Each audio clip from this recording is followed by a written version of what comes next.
Greetings from Faith Assembly of God.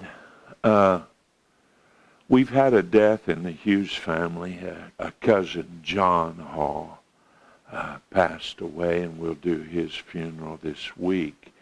But several of the cousins asked, I put this picture on Facebook, and they asked, was there any way I could include it in one of our live streams? So let me tell you a little bit about this.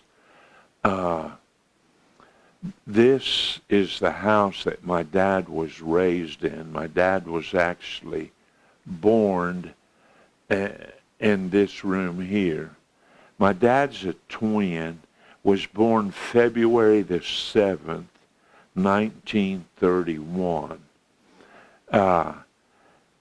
In that day, they didn't know twins. There was no prenatal care. And my Uncle Berg was born, and the midwife told my grandma, Pearl Bryant Hughes, born in 1895, said, uh-oh, we've got trouble, after Berg was born. And so Dad said that little line followed him a big part of his life. They'd say, uh-oh, here comes trouble. And then Dad was born 5 minutes after Berg was born. And this is the house.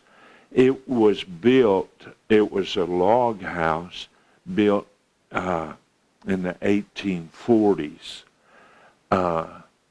Somewhere down the line they put wood siding on it. Dad said you could hear the rats crawling between the logs behind the wood siding.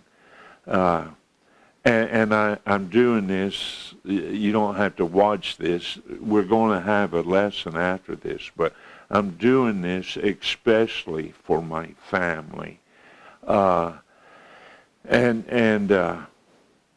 it was built before, in 1850, my grandfather, my great-grandfather, Ned, or E. D. E.D. Hughes, which I don't know how they got Ned out of that, but on his tombstone it says Ned Hughes. No, it says Ed, E.D. Hughes. He was born in 1850, and his grandfather built this. This is in Lee County, just out of Betaville, Kentucky, at a little place called Bear Track. The reason it's called Bear Track is there's some stones a couple of miles away from the house, some big stones, and there's literally bear tracks in the stone. They don't know if maybe the Indians had chiseled that out, but it's perfect bear track, so it's called Bear Track. My dad built 7 log cabins in Frankfort, and he called that place Little Bear Track, and I'm taking too much time, aren't I?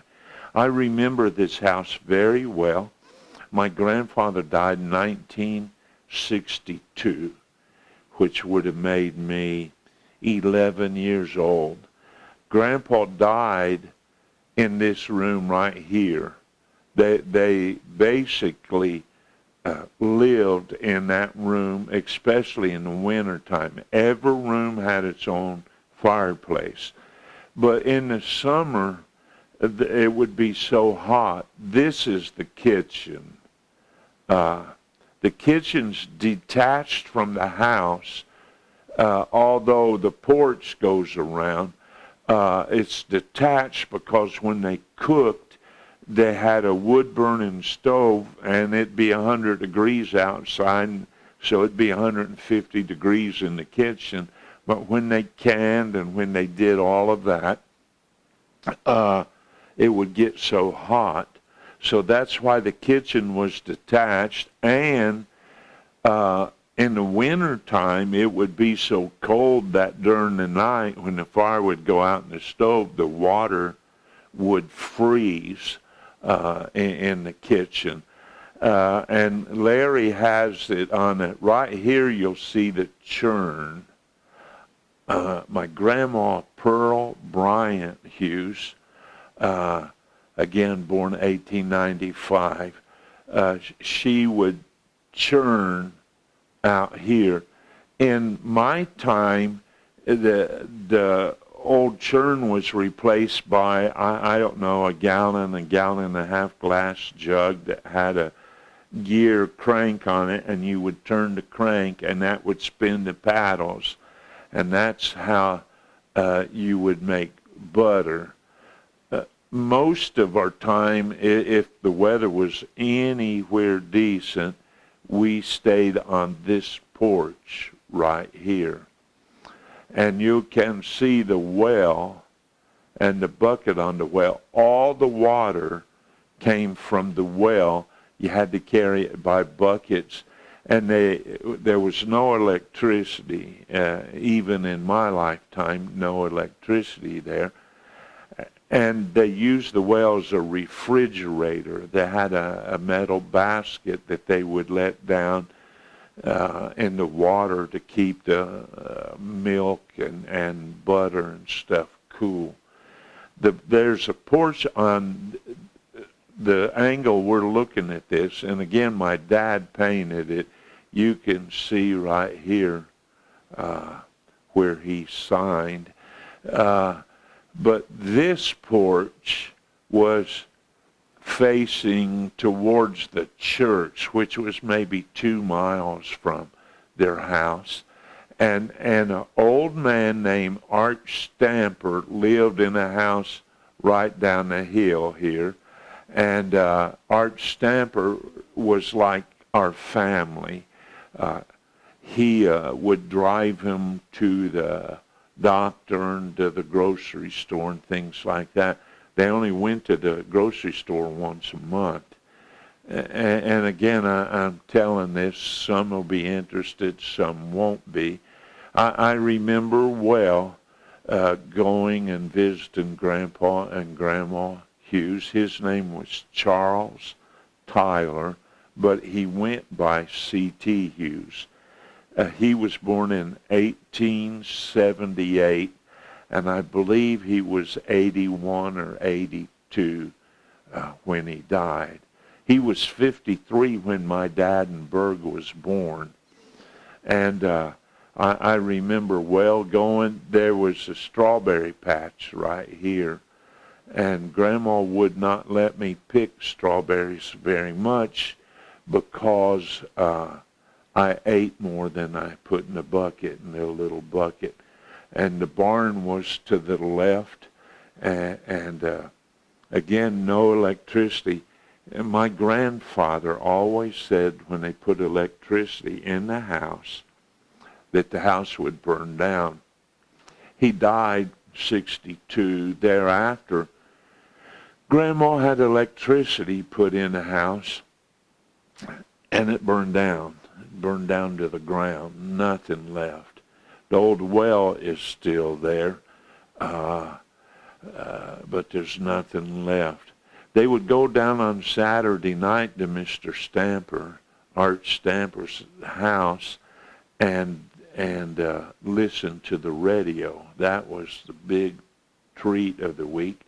My grandpa, C.T. Hughes, had one brother born 6 years after he was born, and they played music. They wouldn't play music at church.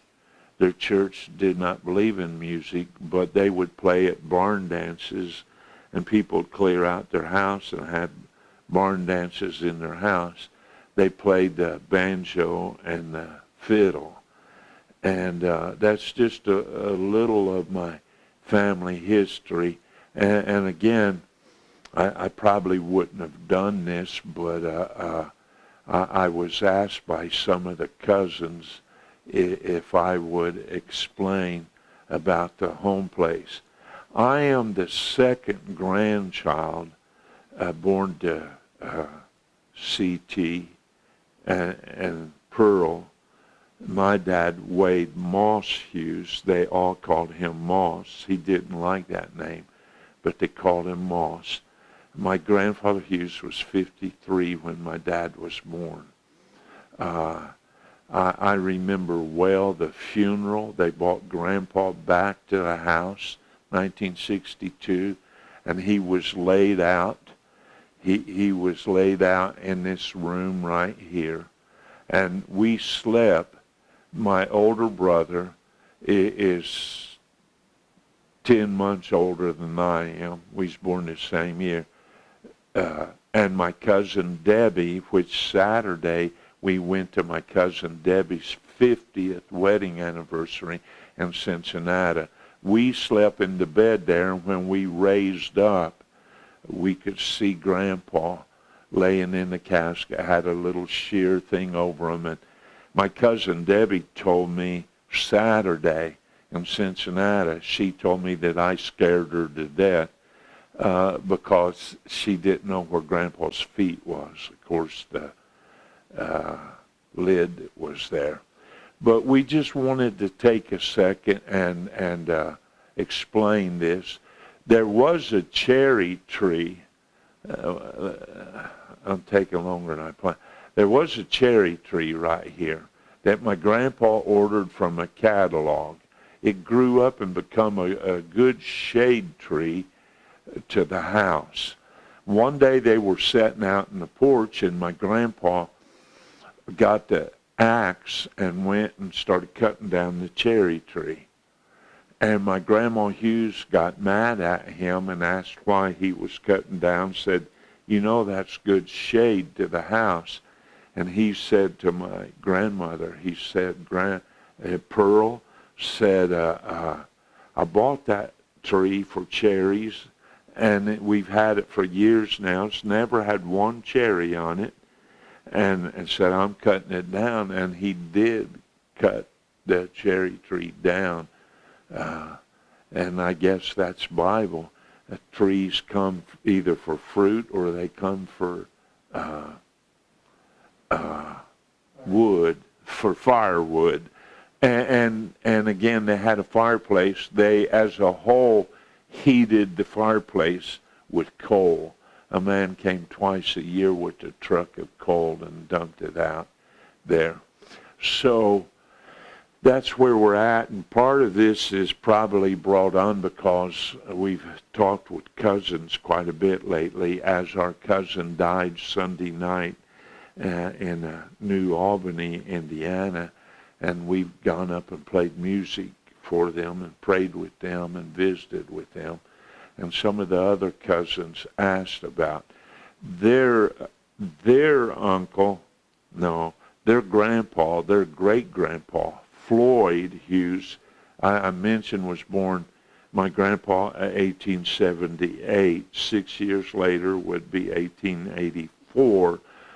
Their grandpa was born, or their great-grandpa, Floyd Hughes. So this is called the Susan Hughes house. I don't know why it's not called the E.D.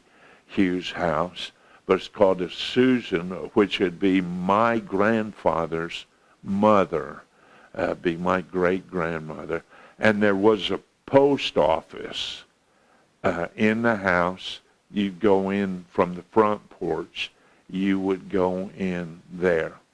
So we've explained that now to the family, and we believe, I never noticed the time, so I'm going to have to cut other things short. But again, I remember well Grandpa Hughes plowing with the horse, paying us a nickel an hour to ride the drag, which is a big log that busts up the clods. He paid us a nickel an hour, and we thought that was pretty good money. Of course, we was just little kids, and all we did was sit on the rock on the drag, but we thought we had a real job. So, again, this is the Susan Hughes house. It was in Bear Track, Kentucky. and the Hughes Cemetery is up on the hill to the left, where they're all buried there. Some of the Stampers are buried there. So let's get into our Bible lesson. I don't know, we might cut the music out since I've gone so long. I don't know, but this is to the family, some of my memories of the Susan Hughes house and post office there. Thank you for watching, and we will rearrange, and I will get in front of the camera. Thank you for watching.